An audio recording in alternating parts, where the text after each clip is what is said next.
அருமையானவர்களே, எப்படி இருக்கீங்க? சந்தோஷமாக இருக்கீங்களா?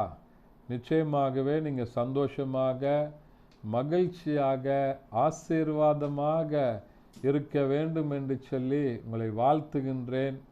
ஆண்டவர் நிச்சயமாகவே உங்களை ஆசீர்வதிப்பார். நல்ல சுகத்தையும் பலனையும் கொடுத்து ஆண்டவர் உங்களை மகிழ பண்ணுவார். இந்த நாளிலும் ஒரு அருமையான ஆண்டோடைய வார்த்தை என்னன்னு சொன்னால், சங்கீதங்களின் புத்தகம் 29ஆம் சங்கீதம் அதனுடைய 11வது வசனம் இப்படியாய் சொல்லப்படுகிறது. கர்த்தர் தமது ஜனத்திற்கு பலன் கொடுப்பார், கர்த்தர் தமது ஜனத்திற்கு சமாதானம் அருளி அவர்களை ஆசீர்வதிப்பார் என்கிறதான அருமையான ஆண்டோடைய வார்த்தையை பார்க்கிறோம். நிறைய திருச்சபைகளில் கடைசியாக சொல்லப்படுகிற ஒரு ஆசீர்வாதமான வார்த்தை, சபையாருக்கென்று சொல்லி ஆண்டவருடைய பிள்ளைகளுக்கென்று சொல்லி ஆண்டவர் கொடுக்கிற ஒரு அருமையான நல்ல வார்த்தை என்னன்னு சொன்னால், கர்த்தர் தமது ஜனத்திற்கு பலன் கொடுப்பார். யாருக்கு கொடுப்பாரு? அவருடைய பிள்ளைகளுக்கு பலன் கொடுப்பார். ஆண்டவரை யாரெல்லாம் நம்புகிறோமோ, விசுவாசிக்கிறோமோ, இருதயத்தில் ஆண்டவரை குறித்து நீங்கள் ஆண்டவரே பலவிதமான பலவீனங்களில் இருக்கிறேன், என்னை பலப்படுத்துங்கப்பா, சூழ்நிலைகளை தாங்கி கொள்ள பலனை தாங்க அப்படின்னு சொல்லி நீங்கள் கேட்கும்போது, அவருடைய பிள்ளைகளாக நீங்கள் கேட்கும்போது நிச்சயமாகவே ஆண்டவர் உங்களை பலப்படுத்துவார்.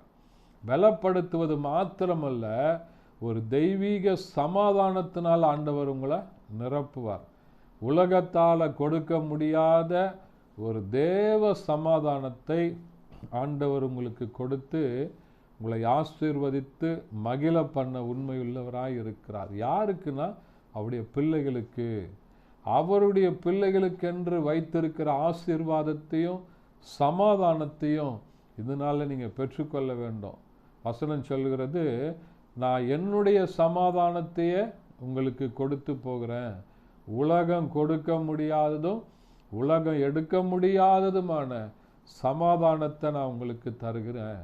ஆண்டவர் கொடுக்கிற சமாதானத்தை, சந்தோஷத்தை, ஆசீர்வாதத்தை இந்த உலகத்தில் எந்த காரியத்தினாலும் உங்களை விட்டு எடுக்க முடியாது. உங்களை விட்டு எடுக்க முடியாத தெய்வீக சமாதானத்தை ஆண்டவர் இந்த நாளில் உங்களுக்கு தந்து உங்களை ஆசீர்வதித்து மகிழ பண்ணுவார். ஜெபிக்கலாமா? பரிசுத்த பிதாவே, உம்மை துதிக்கிறோம், உம்மை ஸ்தோத்தரிக்கிறோம், உம்முடைய நாமத்தை மகிமைப்படுத்துகிறப்பா. கேட்ட வசனத்தின்படி ஆண்டவரே உம்முடைய ஜனத்திற்கு பலன் கொடுப்பீராக, சமாதானத்தை தருவீராக, ஆசீர்வதிங்க. இயேசுவின் நாமத்தில் பிதாவே, ஆமென். Thank you. God bless you.